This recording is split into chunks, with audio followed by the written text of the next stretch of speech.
नमस्ते दोस्तों, मैं हूं प्रदीप कुमार। आप देख रहे हैं डिजिटल मार्केट। वीडियो शुरू करने से पहले बता दूं, ये वीडियो एक एजुकेशनल पर्पज़ के लिए है। अगर आप स्टॉक मार्केट में कोई भी फाइनेंशियल इन्वेस्टमेंट करते हो तो अपने फाइनेंशियल एडवाइजर से सलाह जरूर लें या फिर अपनी सोच समझ के साथ ही स्टॉक मार्केट में इन्वेस्टमेंट करें। अगर आपको स्टॉक मार्केट में कोई भी फाइनेंशियल लॉस होता है तो उसके लिए ये वीडियो रिस्पॉन्सिबल नहीं रहेगी। तो चलो दोस्तों, वीडियो शुरू करते हैं। दोस्तों, आज हम बात करने वाले हैं हिसार मेटल इंडस्ट्रीज स्टॉक के रिटर्न के बारे में। देखा जाए तो ये स्टॉक स्टील सेक्टर से बिलोंग करता है। देखो, स्टॉक मार्केट में किसी भी स्टॉक में इन्वेस्टमेंट करने से पहले करीब आपको 4 बातें हमेशा ध्यान में रखनी चाहिए। सबसे पहली और इम्पोर्टेंट बात कि जिस स्टॉक में आप इन्वेस्टमेंट करने की सोच रहे हो, आखिर उस स्टॉक ने पिछले 5 सालों में अपने इन्वेस्टर्स को क्या रिटर्न दिए है और कितनी ज़्यादा वहाँ पे हमें गिरावट देखने को मिलती है। दूसरी सबसे इंपॉर्टेंट बात कि जिस स्टॉक में आप इन्वेस्टमेंट करने की सोच रहे हो, क्या वो स्टॉक शॉर्ट टर्म में ज़्यादा प्रॉफिटेबल है या फिर वो स्टॉक लॉन्ग टर्म में ज़्यादा प्रॉफिटेबल है। और तीसरी सबसे इंपॉर्टेंट बात कि जिस स्टॉक में आप इन्वेस्टमेंट करने की सोच रहे हो, आखिर वहाँ पे शॉर्ट टर्म और लॉन्ग टर्म में आखिर कितने कितने टाइम ड्यूरेशन की होल्डिंग करने पे आखिर हमें उस स्टॉक से कितना रिटर्न या फिर लॉस देखने को मिलने वाला है। और चौथी सबसे इंपॉर्टेंट बात कि जिस स्टॉक में आप इन्वेस्टमेंट करने की सोच रहे हो, आखिर उस स्टॉक का होल्डिंग पैटर्न क्या बोलता है, क्या हमें वहाँ पे इन्वेस्टमेंट करना चाहिए या नहीं करना चाहिए। और यही चारों बातें आज हम इस वीडियो में डिस्कस करने वाले हैं हिसार मेटल इंडस्ट्रीज स्टॉक को लेके। अगर आपने स्टॉक में कोई भी इन्वेस्टमेंट कर रखा है या फिर आप इस स्टॉक में कोई भी इन्वेस्टमेंट करने की सोच रहे हो तो ये वीडियो आपके लिए काफी ज्यादा इंपॉर्टेंट होने वाली है, क्योंकि इस वीडियो में मैं आपको बताऊंगा हिसार मेटल इंडस्ट्रीज स्टॉक के पिछले 5 साल के रिटर्न के बारे में, जहां पे एक आइडिया आपके साथ शेयर करने की कोशिश करूंगा, एक पैटर्न आपको दिखाने की कोशिश करूंगा, एक अंदाजा आपके सामने रखने की कोशिश करूंगा कि भाई ये स्टॉक शॉर्ट टर्म में ज्यादा प्रॉफिटेबल रहेगा या फिर ये स्टॉक लॉन्ग टर्म में ज्यादा प्रॉफिटेबल रहेगा, या फिर ऐसे कौन कौन से टाइम ड्यूरेशन हो सकते हैं जहां पे आपको स्टॉक से भर भर के गिरावट देखने को मिल सकती है या फिर भर भर के रिटर्न आपको स्टॉक से देखने को मिलने वाला है। मैक्सिमम स्टॉक में आपको कितनी ज्यादा गिरावट देखने को मिल सकती है और मैक्सिमम ये स्टॉक आपको कितना ज्यादा रिटर्न देने का दम रखता है। और यही बातें आज हम इस वीडियो में डिस्कस करेंगे। साथ में इस स्टॉक के होल्डिंग पैटर्न के बारे में भी हम एक नजर डालेंगे कि क्या हमें स्टॉक में वाकई ट्रेड करना चाहिए या नहीं करना चाहिए। तो वीडियो को पूरा जरूर देखिएगा। आई होप कि यहाँ पे आपको एक काफ़ी ज़्यादा वैल्यूएबल इंफॉर्मेशन आपको देखने को मिलेगी। तो चलो वीडियो शुरू करते हैं।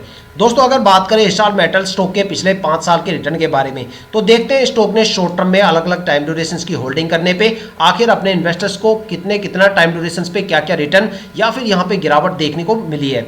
अगर स्टॉक में 1 वीक की होल्डिंग की बात करें तो 1 वीक में स्टॉक ने करीब 1.5% से ज़्यादा की गिरावट दर्ज की है।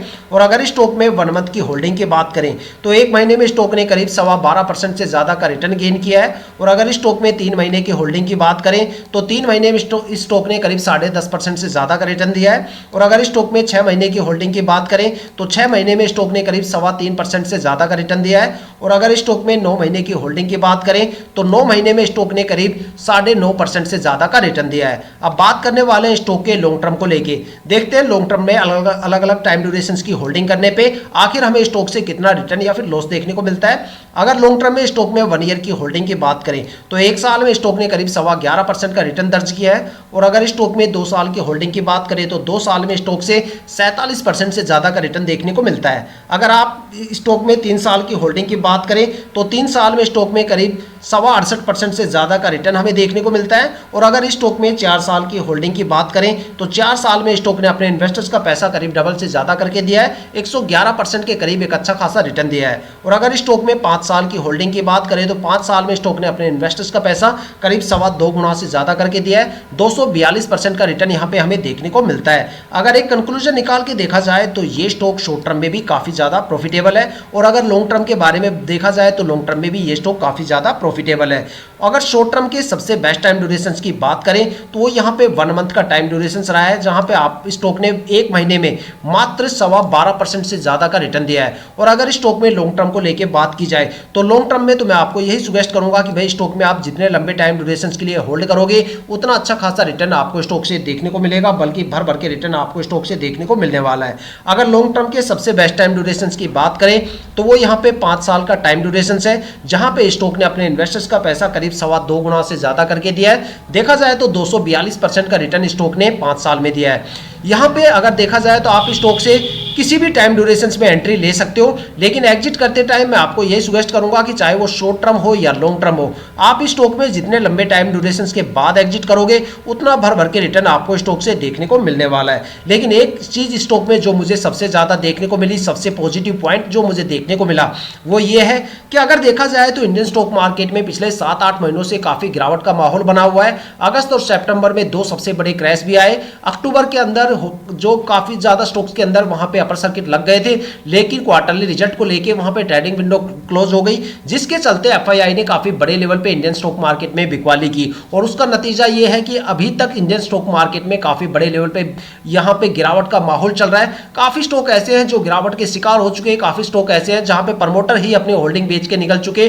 और काफी स्टॉक ऐसे भी है जहां पे जबरदस्त यहां पे गिरावट, मतलब एक गिरावट का माहौल बना हुआ है, ठीक है। लेकिन उसी के बीच अगर उस मार्केट की गिरावट को अगर इस स्टॉक के साथ कंपैरिजन करवाया जाए या कंपेयर किया जाए तो ऐसा लगता है कि जैसे मार्केट की गिरावट का स्टॉक पे कोई भी फर्क नहीं पड़ रहा, बल्कि ये स्टॉक हर एक टाइम ड्यूरेशंस पे अपने इन्वेस्टर्स को यहाँ पे भर भर के रिटर्न दे रहा है। देखा जाए तो स्टॉक में देखा जाए तो अगर 6-7 महीने पहले का अगर हम देखा जाए तो इंडियन स्टॉक मार्केट में अगस्त और सितंबर में 2 सबसे बड़े क्रैश आए। वो टाइम यहाँ पे अनुमान से यहाँ पे हो सकता है 6 महीने से 9 महीने के बीच का टाइम ड्यूरेशन आज से। तो देखा जाए तो 6 महीने और 9 महीने के टाइम, उस टाइम ड्यूरेशन में काफ़ी ज़्यादा स्टॉक ऐसे थे जो वहाँ पे बुरी तरह से एक गिरावट के शिकार हुए थे। चाहे वो कोई काफ़ी ज़्यादा सेक्टर थे, जैसे chemical sector, education sector, power sector, green power sector, सभी बुरी तरह से सबके पोर्टफोलियो बुरी तरह से रेड हो गए थे। लेकिन उस टाइम भी स्टॉक ने यहां पे करीब 3.25 से लेकर 9.5% का रिटर्न दिया। ये सबसे बड़ा पॉजिटिव पॉइंट मुझे यहां पे देखने को मिलता है। देखो यहां पे जो पिछले 7-8 महीनों से मार्केट में गिरावट चल रही है, उसी दौरान यहां पे ऐसा लगता है जैसे स्टॉक में उस गिरावट का कोई फर्क नहीं देखने को मिल रहा, बल्कि ये स्टॉक एक दम रखता है अपनी गिरावट को थामने का। इस स्टॉक में सबसे बड़ी चीज यही मुझे देखने को मिलती है कि ये स्टॉक अपनी जो मार्केट की गिरावट है उससे अपने आप को बचाने का दम रखता है, और यही एक स्टॉक की सबसे बड़ी पहचान होती है कि ऐसी गिरावट के माहौल में भी अगर वो अपने इन्वेस्टर्स को पॉजिटिव मोमेंटम के साथ बनाए रखता है, वो सबसे बड़ी बात है। और रिटर्न के बारे में अगर देखा जाए तो रिटर्न तो स्टॉक के लगातार यहां पे बढ़ते जा रहे हैं, लेकिन सिर्फ रिटर्न के बेस पे हम ये अंदाजा नहीं लगा सकते कि भाई हमें स्टॉक में ट्रेड लेना चाहिए या नहीं लेना चाहिए।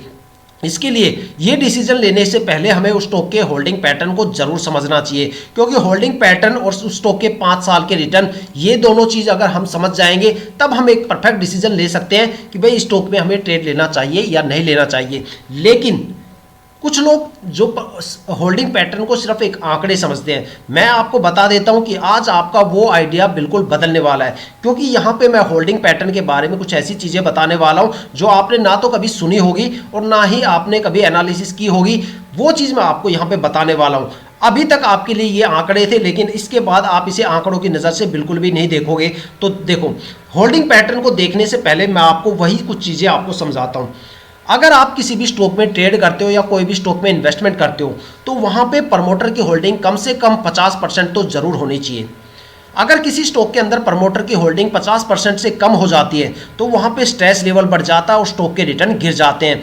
साथ में 50% से अगर कम प्रमोटर होल्डिंग हो गई तो फिर प्रमोटर काफ़ी स्पीड से अपनी होल्डिंग को रिलीज करना शुरू कर देते हैं और एक बड़ी गिरावट वहाँ पे जन्म ले लेती है। लेकिन अगर किसी भी स्टॉक के अंदर प्रमोटर की होल्डिंग मान लो 60, 70, 80% से ज़्यादा है या 90% से ज़्यादा है, तो वो स्टॉक या तो मल्टीबैगर बन जाता है या फिर वो स्टॉक लॉन्ग टर्म तक आपको भर भर के रिटर्न देता है। ठीक है, क्योंकि प्रमोटर कंपनी के साथ लॉन्ग टर्म तक रुके रहते हैं और वो काफ़ी धीरे धीरे करके अपनी होल्डिंग को रिलीज करते हैं। स्टॉक मार्केट में 2 सबसे रिलायबल कैटेगरी के इन्वेस्टर्स होते हैं, एक तो होता है प्रमोटर और दूसरा होता है डीआईआई, और एक होती है गवर्नमेंट होल्डिंग जो इतनी जल्दी अपनी होल्डिंग को रिलीज नहीं करते। लेकिन 2 होल्डिंग ऐसी है जो सबसे ज़्यादा पैनिक होती है, एक तो होती है एफआईआई और दूसरा होता है पब्लिक इन्वेस्टर्स। मोस्टली बंदे, अगर मैं मोस्टली ये क्वेश्चन पूछूं कि भाई एफआईआई और पब्लिक इन्वेस्टर्स में से सबसे ज़्यादा पैनिक कौन है, तो मुझे 100% पता है कि भाई आप लोग पब्लिक इन्वेस्टर्स को ही सबसे ज़्यादा पैनिक बताओगे। लेकिन सबसे ज़्यादा जो पैनिक होता है वो पब्लिक इन्वेस्टर्स नहीं होता, वो होता है एफआईआई। एफआईआई पब्लिक इन्वेस्टर्स से ज़्यादा पैनिक होता है, क्योंकि एफआईआई की जो एनालिसिस स्किल होती है वो प्रमोटर से जो पब्लिक इन्वेस्टर्स होते हैं उनसे 2 कदम आगे होती है।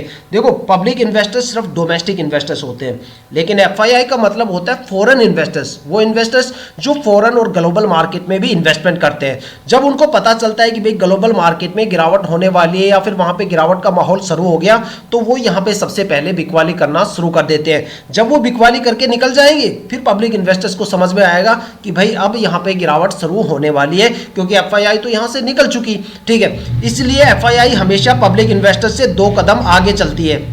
इसलिए हमेशा बोला जाता है कि भाई कोई भी ट्रेड लेने से पहले प्रमोटर और डीआईआई की होल्डिंग ज़्यादा से ज़्यादा देखो, एफआईआई की होल्डिंग कम से कम देखो।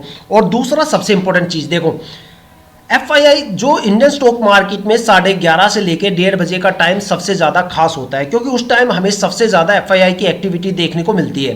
ठीक है, जो सबसे ज़्यादा एफआईआई एक्टिव होती है वो 11:30 से लेकर 1:30 बजे के टाइम की ड्यूरेशन के बीच में होती है, क्योंकि उस टाइम काफ़ी ज़्यादा ग्लोबल मार्केट एक्टिव रहते हैं। या तो वो एक्टिव रहते हैं या फिर उनके प्री सेशन चलते रहते हैं या फिर पोस्ट सेशन चलते रहते हैं, और उस टाइम ड्यूरेशन पे एफआईआई सबसे ज़्यादा एक्टिवेट होती है, सबसे ज़्यादा एक्टिव रहती है। और जिस स्टॉक में एफआईआई की होल्डिंग सबसे ज़्यादा रहेगी उस टाइम ड्यूरेशन में, उस स्टॉक में आपको फ्लक्चुएशन सबसे ज़्यादा देखने को मिलता है। मान लो आप कोई भी म्यूचुअल फंड लेते हो या फिर एलआईसी करवाते हो, तो आप जरूर ये देखते होंगे कि भाई मैं ये एलआईसी तो करवा लूंगा या ये एफडी तो करवा लूंगा, लेकिन मुझे ये बताओ कि इस एफडी में मुझे लॉन्ग टर्म में क्या रिटर्न मिलेगा, कितने टाइम में क्या रिटर्न मिलेगा। एक छोटी सी एफडी करवाते टाइम आप उस स्टॉक के आने वाले टाइम के रिटर्न चेक करते हो। ठीक है, साथ में आप ये देखते हो भाई कितना इंटरेस्ट मिलेगा या फिर ऐसी कौन कौन सी बाधाएं वहां पे आ सकती है। लेकिन अगर आप ट्रेड के अंदर स्टॉक मार्केट में जब इतना ज़्यादा इन्वेस्टमेंट करते हो, तो वहां से आपको पिछले 5 साल के रिटर्न तो जरूर पता होना चाहिए। देखो, आने वाले रिटर्न्स के बारे में कोई जान नहीं सकता,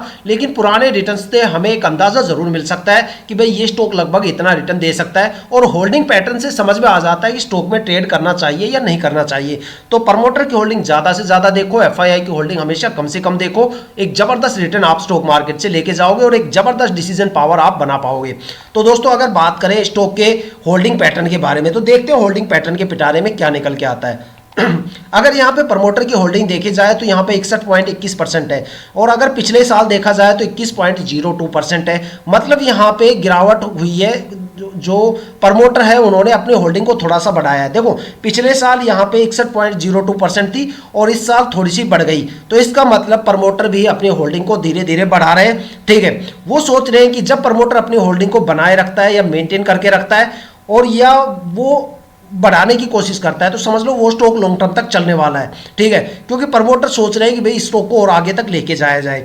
देखो, सबसे बड़ी चीज़ तो हो गई है। दूसरा कि यहाँ पे जो रेशियो है वो 50% से ऊपर है, 50% से ऊपर है, तो इस स्टॉक में सबसे पहला डिसीजन बनता है हमें इसमें ट्रेड करना चाहिए। दूसरा सबसे बड़ा पॉइंट कि यहाँ पे डीआईआई की होल्डिंग, देखो डीआईआई यहाँ पे बिल्कुल भी इंटरेस्टेड नहीं है। ठीक है, और उसके बाद जो सबसे ज़्यादा होल्डिंग आती है वो पब्लिक इन्वेस्टर्स की आती है 32.43%, जो पिछले साल 32.96% थी। इन्होंने अपनी होल्डिंग क्वार्टर टू क्वार्टर यहाँ पे कम कर दी, और उस होल्डिंग को किसने उठा लिया? प्रमोटर ने।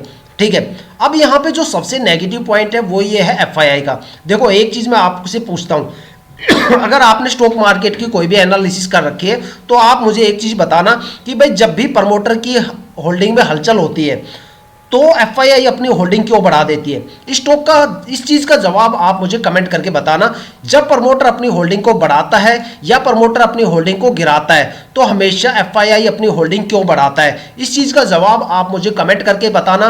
देखता हूं कि भाई आप में से कितने बंदे स्टॉक मार्केट की डीप फंडामेंटल एनालिसिस करने की स्किल जानते हैं। ठीक है, या फिर मैं आपको फिर बाद में इस चीज़ का जवाब दूंगा कि भाई जब भी प्रमोटर की होल्डिंग में हलचल होती है तो एफआईआई अपनी होल्डिंग अचानक क्यों बढ़ा देती है। इस चीज़ का जवाब आप मुझे देना, फिर बाद में मैं आपको दूंगा। ठीक है, तो देखा जाए तो स्टॉक का जो होल्डिंग पैटर्न है अभी भी काफ़ी अच्छा है। यहाँ पे होल्डिंग, प्रमोटर की होल्डिंग 61% से ज़्यादा है, और यहाँ पे लगातार क्वार्टर टू क्वार्टर यहाँ पे प्रमोटर अपनी होल्डिंग को बढ़ा रहा है। तो ये सबसे बेस्ट पॉइंट है, और स्टॉक में हम यहाँ पे ट्रेड कर सकते हैं, और आने वाले टाइम में ये स्टॉक और भी अच्छा खासा रिटर्न हमें देने वाला है। तो दोस्तों, ये थी अब तक की सबसे latest information Hisar metal industry stock के रिटर्न को लेके।